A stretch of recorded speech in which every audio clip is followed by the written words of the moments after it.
I'm going to introduce Jake Seid, who is the founding principal of Sightline Planning and Zoning, with more than 15 years of experience in zoning, land use planning, and community engagement. He has made significant contributions to the field by creating user-friendly zoning codes, supporting land use flexibility, and developing strategies to promote housing choice. Previously, Jake worked as a regional planner with CMAP. Welcome home, Jake. And at Camiro's, and was a member of the ULI ADU task force. He has also served on the executive board of the Illinois chapter of the American Planning Association for more than a decade, including a 2-year stint as president. See, when you leave the presidency, you get to do more stuff. So way to go, Jake.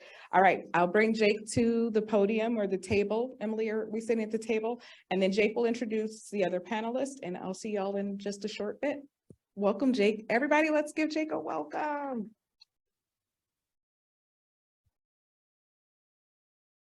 All righty. Well, hello, everybody. Thank you so much. It's a pleasure to see all of you today.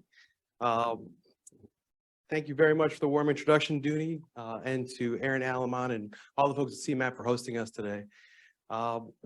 This panel is going to look at ADUs with regard to the balance between 3 big Ps: planning, politics, and the public. And our municipal practitioners here today are going to help us get the lay of the land on that at the municipal and at the regional level. So we're going to look at also what's happening in the city of Chicago. So buckle up. This is going to be interesting. Let's start out with some introductions. If you could just provide your name, your title, the community you work with, and then 2 kind of introductory questions: what housing issues you're facing or addressing, and where ADUs are allowed in your community. Let's start with Daniel. Sure. Good morning, everybody. My name is Daniel K. Hertz. I'm the Director of Policy Research and Legislative Affairs for the Department of Housing at the City of Chicago. And the opening question was, where are ADUs allowed? So we just saw a map of it. There's 5 pilot areas around the city: north, northwest, west, south, and southeast. They cover around, Steve just told me this the other day, 24%, am I remembering correctly, of the eligible residential, what would be the eligible residential areas of the city.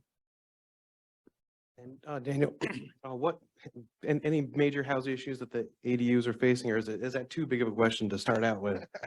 I was just going to say yes. Okay. Yeah, I think we've across the city in the different areas where it's allowed and not allowed. I think, yeah, we're seeing basically every iteration of some of the things that Swasti talked about, that Dooney was talking about. So yeah, I know we're going to get into that in a minute. Excellent. And Craig. Craig Failor. I'm the village planner for the Villageville Park. I manage the planning, zoning, and historic preservation functions for the village. As far as where ADUs are allowed, they're allowed wherever there is a single family home, regardless of what the zoning is. We want to make sure that anyone has the opportunity to do an ADU if they live in a single family home. As far as housing issues, I guess the biggest issue we're looking at is really, I don't know if you want to call it the missing middle or whatever you want to call it, but we do have a lot of affordable housing within our community, within our multifamily districts, and which are apartments or condominiums, but we don't really have a lot of affordable housing options within our single family neighborhoods. So this was something that we looked at, and I can get into a little bit more later. Great. And Kurtis. Yeah, hi. Kurtis Pozsgay, Community and Economic Development Director with the Village of Bensenville. For those of you not aware, we are the western edge of O'Hare Airport. We had about 10% of our land area kind of eaten up when they expanded here, so we have a lot of housing issues in the village. We had gone through a couple LTA grants with Jake, redid our comp plan, redid our zoning ordinance, and attempted to approve ADUs. Unfortunately, we did not get it passed. This was back in 2018. So even prior to some of the ULI stuff that was going on. Housing issues in Bensenville. I mean, we are a DuPage County mostly. Small community, 18,000, very affordable, about 50-50 minority, so mostly Latino, a lot of big immigrant community. So a lot of low income, a lot of seniors. We have a ton of senior housing. To us, ADUs were a aging in place sort of conversation, a missing middle conversation, not necessarily an affordability conversation, although it does play some into it. But a little unique, I think, where we come from from ADUs. So. Great. Well, thank you all. And, like Dooney said, I'm moderating this panel because I've worked at CMAP for more than 10 years and just want to give that regional perspective on things before we dive down deep with these fellows. We wanted to talk about the experience that CMAP's had with working with municipalities, large and small in the region. And I just wanted to provide a few examples of how that process has gone. So, Aaron alluded to that CMAP was formed in 2005. Kurtis mentioned our LTA program that starts for local technical assistance. And that program's been going strong since about 2010. Since that time, CMAP's worked with dozens of communities. We've worked with hundreds of projects and, especially around things like comprehensive planning and housing analysis. Through the planning and housing work, we have a common theme, a common finding, and that is that many of these communities need to provide a greater range of housing options, right? So we'll work with them. My colleague Enrique Castillo's in the room, has been looking at some of these programs through the homes program and, trying to show the mismatch between your demographics in your community and the housing stock in your community, right? Especially if the planning principles are things like aging in place, how can you address that gap? So in our, our planner's toolbox, one of our big implementation tools is the zoning code. Swasti alluded to how important that is with ADUs. And CMAP's worked on about 24 ordinances at this point, and that's from soup to nuts. So a complete zoning rewrite, an overhaul of your ordinance to a more targeted approach based on a specific issue. And we saw the regional map before. I'm not sure if we want to bring that back up, but the map that CMAP put together, we've got about less than 10 communities that currently allow ADUs in the 7-county region around Chicago. Thank you, Emily. And another handful that are exploring it right now. CMAP's working with the city of Waukegan and the village of Oswego, but also a number of other communities that are looking at those under consideration. So the issue that we get at with our local leaders as we, form these partnerships and have these conversations is that, there's a spectrum of options when you're either deciding to allow or prohibit ADUs, right? The zoning districts in which it's allowed, Craig already alluded to that, whether they're attached, detached, square footage caps, the tenancy of the owner, whether they have to live on site, things like parking and design requirements, all these kind of factors come into play. And the, underlying issue here is, something that planners deal with every day, which is things like community character and issues of change, right? Because in a suburban context in particular, change can be scary. So, we've got levels of approval when we start talking about ADUs, right? We start out with staff and, Kurtis has been great. When we worked with him in Berwyn, when we worked with him in Bensenville, they're totally on board. They've read the same articles in Planning Magazine from the American Planning Association. They know what's up and they want to allow them in as many places as possible. And they're acutely aware of the needs of the community as well. We often work with the steering committee, right? So there's another level of approval there. Generally, these are stakeholders in the community, people who live there for a long time. And, for them, it's more of an education process, but they generally get on board. Then we go to Plan Commission and the village board. And, that is a horse of a different color. We've got, public hearings that are there, public meetings, and it gets interesting. Our colleague at CMAP, Jane Grover, says that when you have meetings like that, yes stays home, but no goes to the meeting.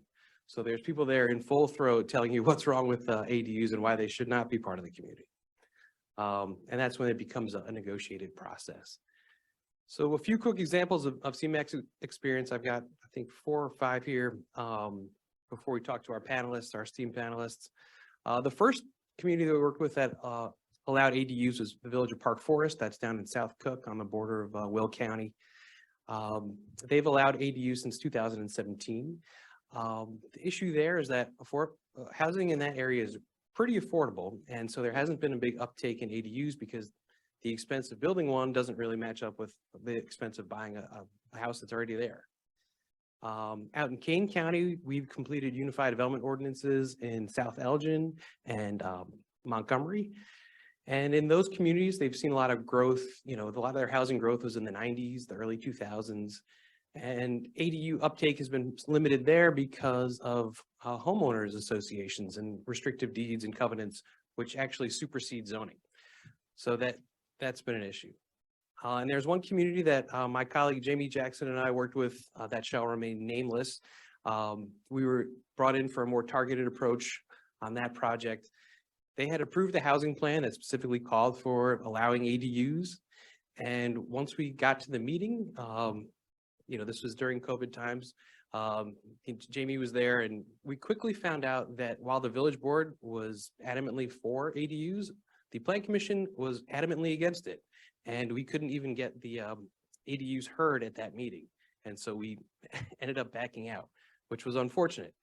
So all that to say that CMAP has really seen it all when it comes to ADUs out in the region. We're still finding ways for communities to say yes to change and housing choice, and hopefully more ADUs in the future. So that is the region in a nutshell, but let's get to your communities here, gentlemen. Let's go from a policy perspective. We were curious, who helped make ADUs a possibility in terms of local officials, staff, and even things like community advocates, the Stephen Vances of the world. So Daniel, why don't we start with you on that one? Sure. So yeah, I mean, I think in Chicago, certainly all of the above. I think, you know, Dooney, I think, mentioned the work of groups like Communities United and others who I think had been coming at it from one angle, which was seeing, you know, the loss of affordability and of sort of unsubsidized low and moderate cost housing, and really identifying, you know, garden units as one of the sources of, you know, of that kind of housing, right? And realizing, number one, that it was difficult for new garden units to be created, but number two, that a lot of the existing ones were actually not legally units, right? And didn't have a path to becoming units without a zoning change that in Chicago, I don't know how it works in you guys' cities, but in Chicago has to be an active, the full council, right? So it's a high bar, it's an expensive bar to clear. We had other folks like AARP, who obviously really feel strongly about the aging in place side of it. I think, you know, others who were looking at the spree of deconversions and the loss of 2 to 4, 2 to 6 unit type buildings in the city, and, you know, what are ways for us to add more of that. I don't love the phrase gentle density, but, you know, that type of sort of low density multifamily housing. So yeah, I mean, so it was a wide variety of folks, and then, you know, obviously the ULI task force was really instrumental, I think, in sort of channeling that energy and that interest. That formed a little bit before I arrived at the city, so that was already in place when I arrived at the city. And then, you know, I think it was also just, you know, folks who live in the city who saw the usefulness of this, whether it's because they own their home and they want to, you know, they wanted to create an ADU for their kid or their mom or whoever to move into, or, you know, they wanted to see, they were a renter and they wanted to see more lower moderate cost rental housing options in their neighborhood. And so, you know, I think, so, you know, in Chicago, we, although you saw the map of the pilot zones, we actually initially introduced in the spring of 2020 a citywide ordinance, and we were hopeful that we would pass that. And then there was a subject matter hearing in the summer, and all of the sort of fears and, you know, there's not going to be enough parking, you know, this isn't fair because, you know, we had people say this, like, this isn't fair because my constituents have earned living in a single family home neighborhood and they shouldn't have to live on the same block with renters if they don't want to, you know, everything else. And, you know, we ended up, the council ended up saying, you know, this needs to be a pilot program first. And so, but we were able to get a wide, as you saw on the screen, buy-in from a wide swath of communities on the north side, northwest, west, south, and Southeast who, you know, did say that, yeah, this makes sense for us and we want to see how this goes. And so it was really important to us when we realized we were going to end up with a pilot approach, that we had a full cross section of, you know, housing market types, you know, building stock types, but also, you know, in a city as diverse and segregated as Chicago, you know, racial demographics, you know, economic profiles. And I think we did get that. And, you know, there's value to that, right? Not just because everybody should have access to this, but also because, you know, it's made very stark a lot of the challenges that Swasti talked about earlier, which is like, look, you can't just sort of open the door and expect everything to work fine, you know, all over the city. You need to be putting in more resources. And so I think that has illustrated as we move forward with this, that, you know, there's a lot more work to do. Absolutely. Craig, how about in Oak Park? Sure. You know, there was a lot of factors that kind of came together at the right time, at the right place to move this issue forward. I mean, Oak Park has always allowed coach houses ever since its existence. So there was always that ADU element that Oak Park had just from the get-go. But at one point, the village did not allow the reuse of those, and they were kind of grandfathered in, but we didn't allow them to be constructed anymore.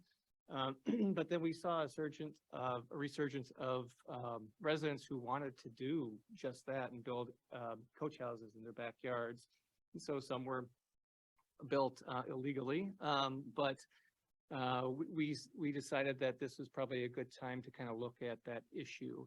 Also, there was a group called Arbor West that was formed in the village of Oak Park, which is a group of older adults who were looking at aging in place issues for Oak Park. And, you know, they brought that to our attention as well. They wanted to stay in their single family residential neighborhoods, but they were being aged out of place. And also we saw the kids who were growing up in Oak Park. They couldn't stay in Oak Park. They couldn't afford to stay in Oak Park. So we wanted to look at maybe places that they could live as well. The village actually created an aging in place commission who's looking at a lot of these issues. And we did a lot of research from other communities. We actually had 2 iterations of ADUs within our zoning code. In 2017, about sometime as Park Forest started looking at theirs, we allowed coach houses again when we did our rewrite of our zoning code with Camiros, who did a good job on that. And we saw, you know, a few coach houses being built, but then we started getting questions from the public about what, you know, I want to convert my attic or I want to convert my basement. We really didn't allow that point. So in 2021, we started looking at opening up the offerings for ADUs within the community.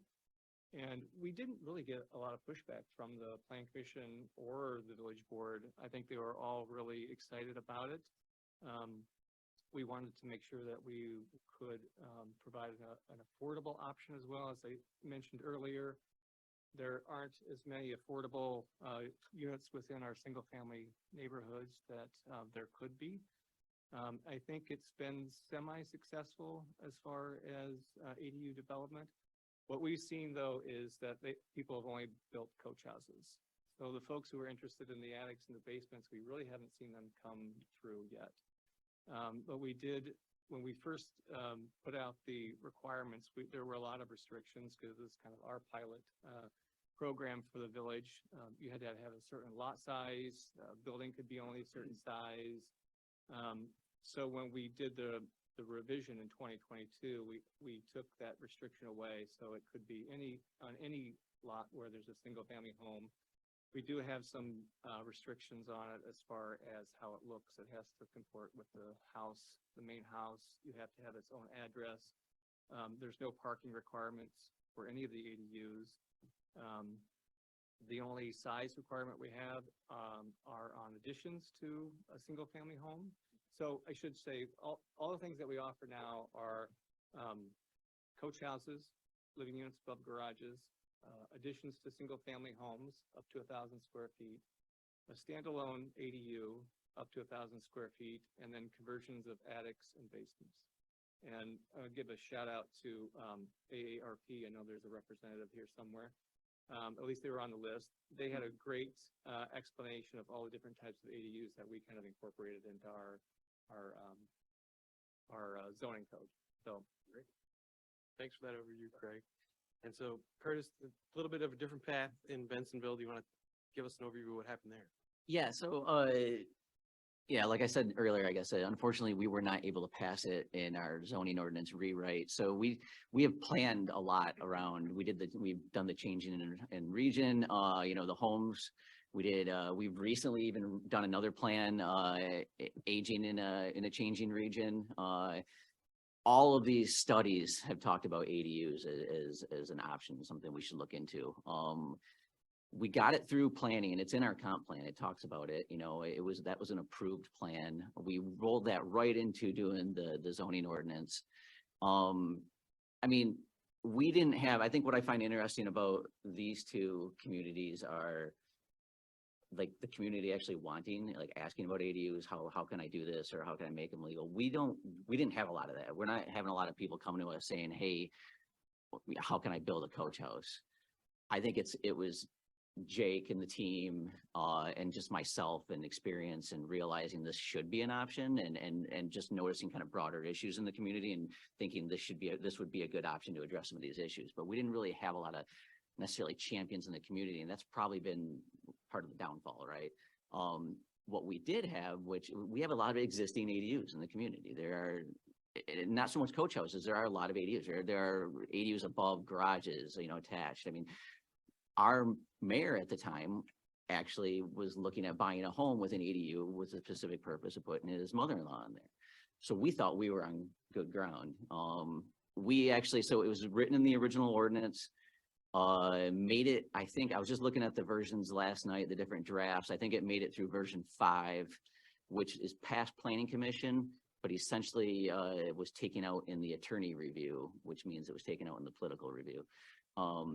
Jake talked about the no's at the community meetings. I can really only think of one family that it was the no, and that's the reason it was pulled out. So one family, for the whole community decided the issue. We were okay with it in a sense. We kind of slid another thing in there that we find sort of attacks the issue in the same way. We allowed 2 flats by right in almost every zoning district, which was, we had a bunch of non-conforming 2 flats. No one said anything about that. So that's something that we thought we not got over on them, but in a sense helped address some of the affordability issues. And then at the same time, we still have this ADU language we're ready to attack.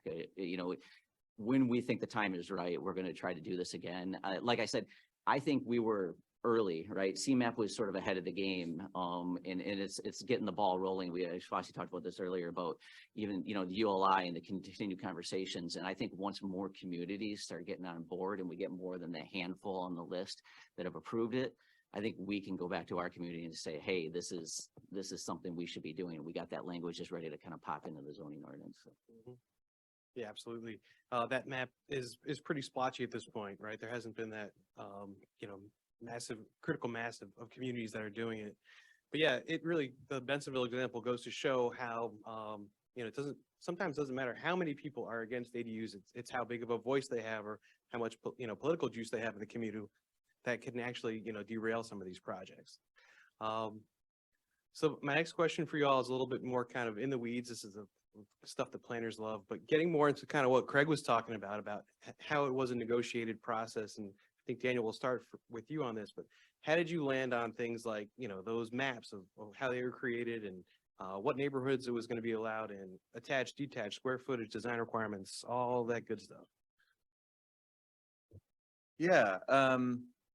So, I mean, in terms of the geography, I think, again, we, from a staff perspective, we were really committed to the idea of, all right, if we're going to have the sort of second best option of it's not going to be citywide, then we need to have an equitable distribution and a representative distribution of these pilot zones around the city, because both from an equity perspective, we're not comfortable just having a north side, pilot that excludes the rest of the city, but also, you know, if the purpose is to learn about, all right, how does this work in different parts of the city, we actually need to apply it to different parts of the city. So, you know, I mean, it was a process of, you know, testing out community support, obviously council support, and, you know, we were able to get, you know, I'll share, without naming names, that, you know, by the end of the process, we had gotten enough people on board and a large enough swath of the city that we had people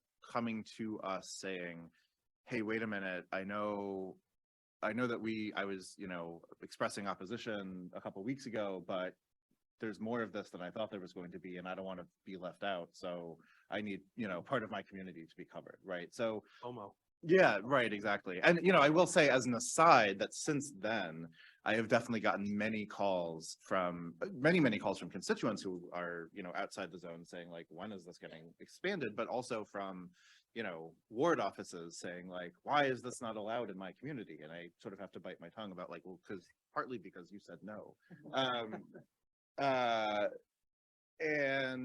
So that was a part of it. But then, you know, the other side of the question in terms of the actual like the shape of the ordinance itself, you know, I think partly we're sort of lucky in that, you know, especially garden apartments and attic apartments are just such a like part of the built fabric of the city that it wasn't like we had to be like, oh, okay, so like what, you know, how big can these be, and how it really was just like, okay, you can add a garden unit, like just go, you know, do it the same way that you would if it was, you know, if your zoning was slightly different and you could add that unit anyway.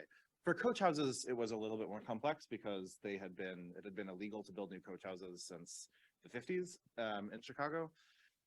And so there was a lot of talk. I mean, I think the primary concerns were around like, you know, a sense of wanting to leave some open space in the backyard, right? Chicago is by American standards, relatively dense city, but much of the city still, you know, has open backyards, and people value that, and people value the light and that space. So we wanted to make sure that there was some openness there. You know, one thing that I will say that I think is an area that, you know, could be revisited is, so Chicago has a one for outside the ADUs. No ADUs require any parking, but outside the ADUs, Chicago has a 1-for-1 parking requirement for most buildings, but a 2-for-1 requirement for single-family homes. So single-family home has to have 2 off-street parking spaces. And a standard city lot is generally between 25 and 30 feet wide. And what that means is that it is basically impossible in Chicago to build a coach house that is not above a garage, because there just is not room to fit 2 cars and a coach house, or else the coach house would have to be like this wide, right? And initially we were negotiating over, hey, let's say that we reduce the off-street parking requirement for single family homes to 1, right? The same what that it is for every other type of home. And that will allow people to build a ground floor coach house that would be accessible to people with mobility impairments, right? And then you can park 1 car alongside it. And in the negotiation process, that was, you know, that was given a red light. No, we have to keep 2 spots. And so as a result, it's basically illegal to build a handicap accessible coach house, which makes no sense, given that we want it to be something for aging in place, and also just because every new building should be accessible if that's at all possible. And so, you know, that's one area where I think we were not able to get where we wanted, and I think, you know, if we were to take another bite at the apple, that would be something for us to look at. Fantastic. Yeah, and Craig, you alluded to, you know, some of the choices that you've made or that the village has made or city has made. Village, okay, sorry about that. On things like, you know, zoning districts and neighborhoods and that sort of thing. I guess from you, can you tell us a little bit about how it's going so far, and, you know, how many permits, how many have been built, and have you seen any patterns to locations of these types of ADUs?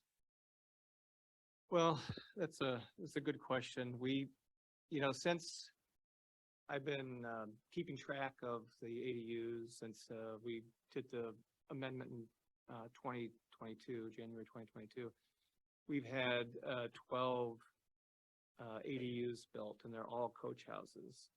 I'd say about 75% of those are actually living units above a garage. The others are either recreation or office that are convertible into residential in the future. They meet all the requirements that we have set forth for the ADUs and for the zoning districts. We wish they would take a little bit more advantage of all the different offerings we have, but again, as Swasi indicated, that they're very expensive. I mean, coach houses are probably the more expensive of all the offerings that we have, but that seems to be the one that everyone is selecting at the moment. And we have smaller lots too, like Chicago, but not as small as Chicago. And I think open space in the backyards is important to people as well. So doing a two-story garage with the coach house above is generally one of the best options they have to maintain their open space. So we've seen that investment in Oak Park, but like I said, we're hoping to see others, because we had some inquiries before about it, but we've never really seen anybody do it. I mean, I'm assuming there are probably units in the city, in the village, that have been done in those spaces without permit or without acknowledging that they're a separate unit. One of the things that we were looking at when we were doing this is how does that impact the tax structure? And so we had a conversation with our township assessor about that. And what we found out was that if you built a standalone unit, whether it's a coach house or just a standalone unit, the tax structure doesn't change. He still looks at as a single family home or a second single family home. But if you were to attach it to your house, or you do an attic or a basement, then they would look at it as a duplex and they would tax it accordingly. So it's a little different. And I think the village board at the time we adopted this was concerned about that, how it would change the tax structure in the village. And so we're keeping track of all of those ADUs, but again, all of them are coach houses, so the tax structure is not changing in any way. That's a great point, Craig. Every time we go to a public meeting to talk about zoning, it becomes a tax meeting. So bringing up those issues is really important. As a kind of a segue, talked to our friends up in Evanston last week just to get some data from them about, how it's gone. They've been another big champion of ADUs in the region. They passed their ADU ordinance in 2018 and revised it in 2020. They allow it attached and detached. You don't need a special use permit or anything like that, and no additional parking is required. Prior to 2021, they had 10 applications and 5 were issued. And since 2021, they've had 25 applications and 12 have been issued. So about 22 new ADUs constructed in Evanston since that point. So, these are communities that are, facing a little bit more of a affordability and housing crunch than, the kind of places that CMAP has worked at in the past. But it was just interesting to kind of see that breakdown. But cognizant of the time, we've got about 15 minutes left, and we wanted to leave some room for questions. So I just wanted to end with a look into the future. Northbrook is the community that most recently passed an ADU ordinance, and it is pretty narrowly circumscribed. For them, you have to have a property owner to live on site, either in the principal structure or in the accessory structure. They have to be 55 or older or have a disability to live in the structure. So it's very narrowly tailored.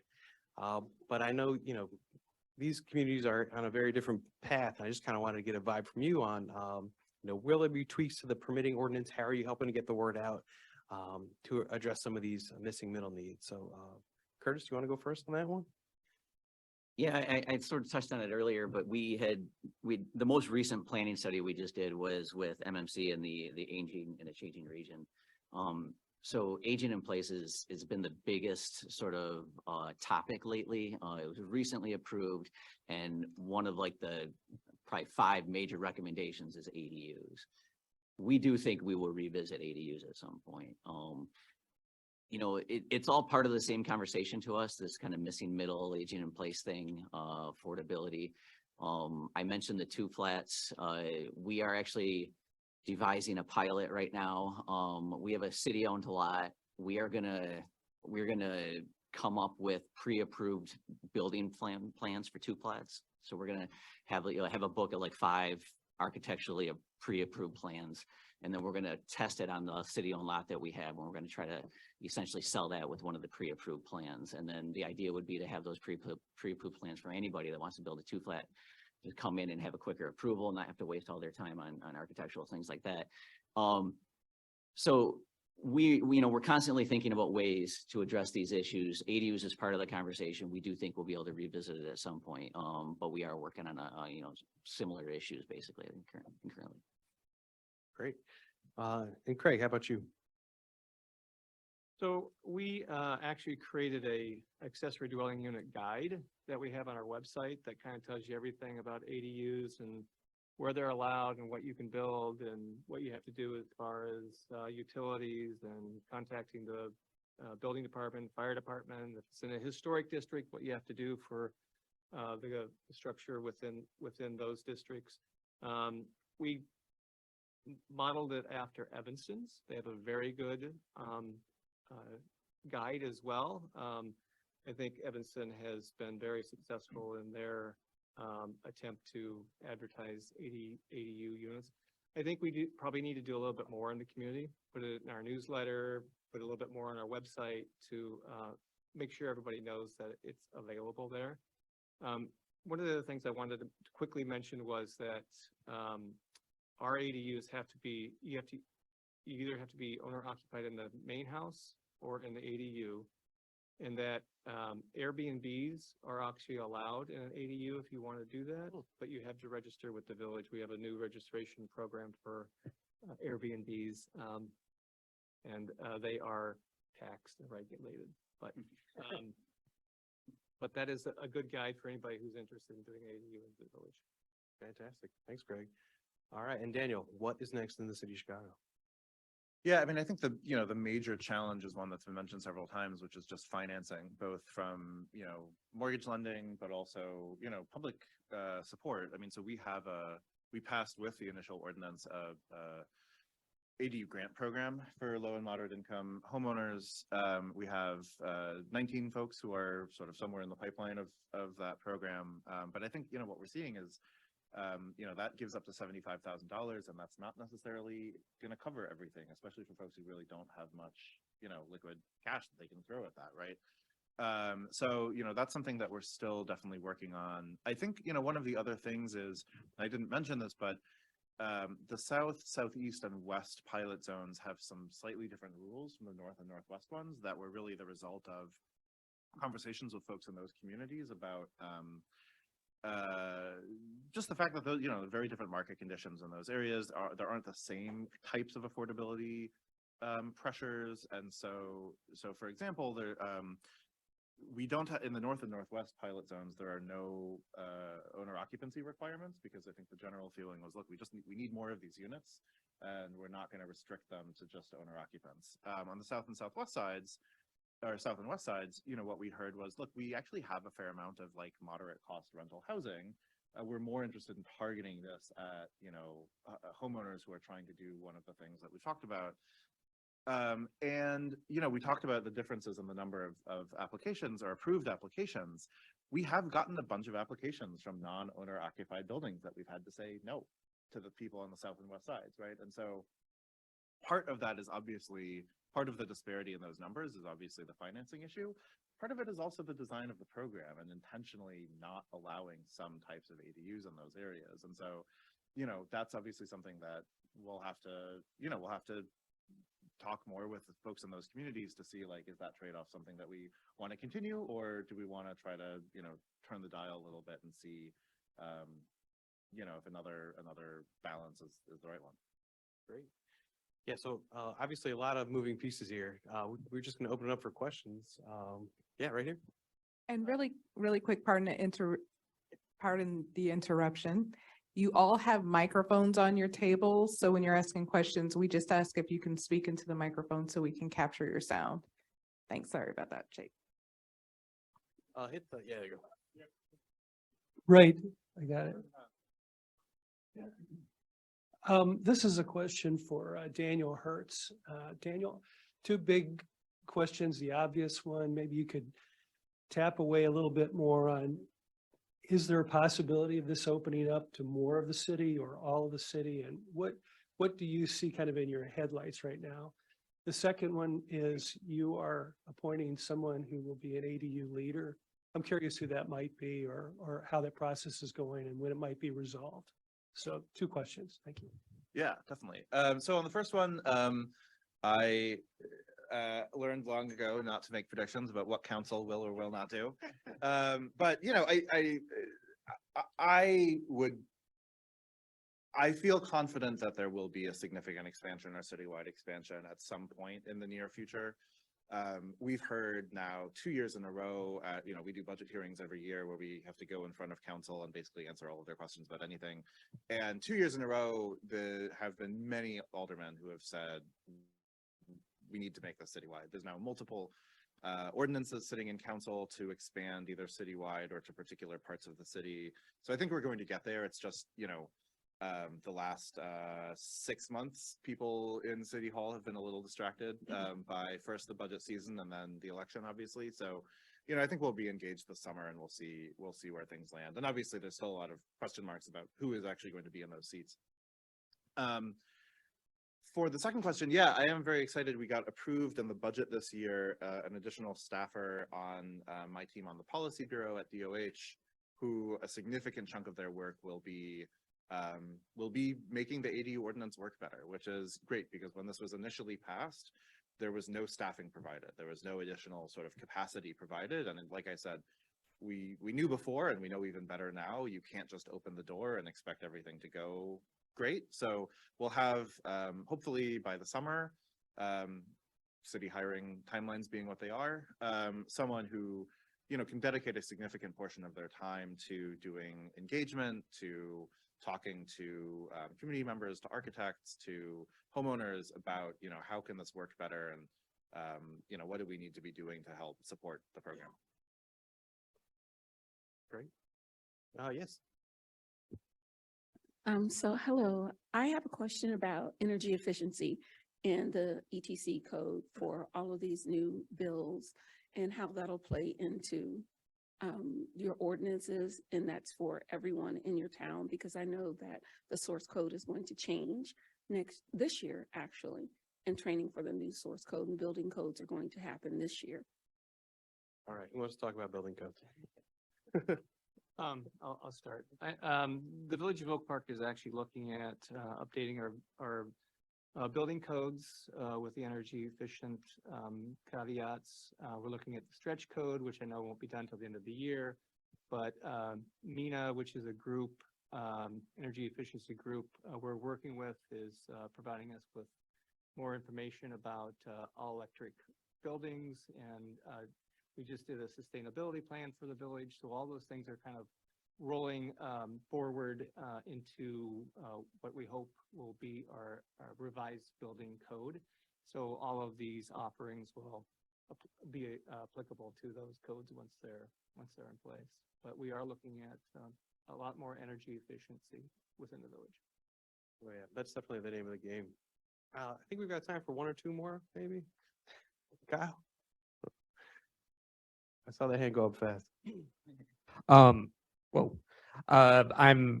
was really happy that Craig from Oak Park brought up property taxes. And I'm wondering, this is a question I think for either Oak Park or Chicago, if you've been able to quantify the property tax increase, like in a dollar amount for a property adding an ADU, because I've heard that question come up in other communities, and I honestly, I've never heard an answer to it. You may not get one now, but yeah, I think our ADUs it's too young at this point to really have a full understanding of what the impact is. So I think, you know, this is really the first year that we've started to monitor them. So I think maybe in a year or two, we'll have a better understanding of what the impact is going to be. All right, one more question. Yes. Okay, my question is for Daniel. Good to see you. When Communities United first heard about ADUs, we got very excited because we have been pushing for the preservation of the 2 to 4 flat for many, many years. And we saw the ADUs as a time for us to really get into the basements of our 2 to 4 flats, knowing what we've been seeing. They're rented, right? Because we do a lot of boots on the ground organizing. And the landlord has their basement unit rented at a lower rate because they know that that basement unit might not be safe or healthy. We also know from talking to the people that were renting in these basement units, that if it weren't for the rents that they're paying, the low rents that they're paying, they would be homeless. And this is what they were telling us. So when we started talking and hearing about ADUs, we thought this would be a way to work with the city to get in there, fix the basement unit, make sure the family isn't displaced, and have a good, safe, healthy unit for that family to live in. So somehow that discussion got off the map, right? But we still were excited because we thought that these units were going to be affordable.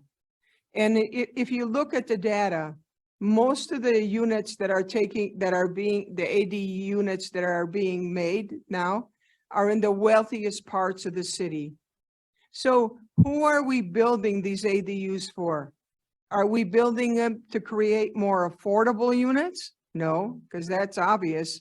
There aren't any affordable units coming out of that. So are we making the landlord who is already wealthy, because you have to be wealthy to even think of doing a unit. Some of these units, it costs more than the house is worth. So who are we creating them for? Are we making the landlord wealthier? Or are we creating affordable units for a city that is lacking so many unaffordable units? Yeah, I mean, I think there's a couple pieces there. I think the first thing you're talking about the existing informal units, I think you're right, is a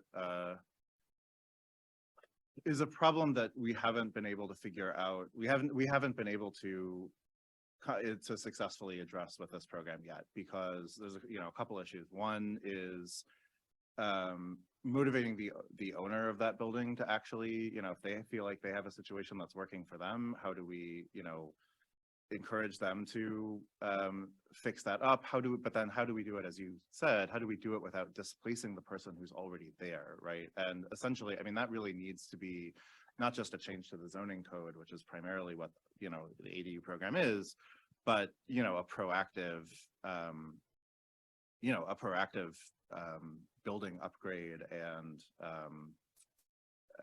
there need a funded program, right? To both create a place for that tenant to go, but also, help pay for the upgrade to the property. On the other piece about the affordability, I don't totally agree about that. This is not producing affordable units. I think while most of the units have been built on the north and northwest sides, we know, there hasn't been a full survey. I mean, first of all, many of these units haven't been actually rented out yet. They're still, because the program is so new. But, we know that basement units in those neighborhoods rent for much less than, other types of units in those places, right? So they are, whether or not they're deeply affordable, they're expanding the breadth of price points, on the block or in the community where they exist. And we have seen, because the Chicago ordinance requires, if you're building more than one ADU, requires a legally restricted affordable unit for basically every other unit, there have been a couple dozen legally restricted affordable units that have come out of the program. And then the last thing on the on the landlord side, the other thing is we've seen is about 40% of our ADU applications have been by homeowners, right? And so we've seen a very substantial number of those. People are not landlords, or they're not like large landlords. They're homeowners. But I will say, I think your question is totally correct that like the ADU ordinance on its own is not a comprehensive solution to the sort of affordability or displacement questions that you're asking. One thing I wanted to bring up, and I know we're coming to the end, but I Yes, will, we are. I'll close out by saying, you know, I did want to mention that, you know, while we see the ADU ordinance as a way of preserving sort of low and moderate cost housing and creating more low and moderate cost housing in 2 to 4 unit, 2 to 6 unit buildings, especially, there are other policies that we've been putting into place that I think do the same thing and are necessary for a broader sort of perspective. So the anti-deconversion policy, the demolition surcharge policy that we've seen in the 606 and Pilsen areas are really meant to be complementary to the ADU program. So I'll just end with that. Thank you so much. So let's give a warm round of applause to our panel.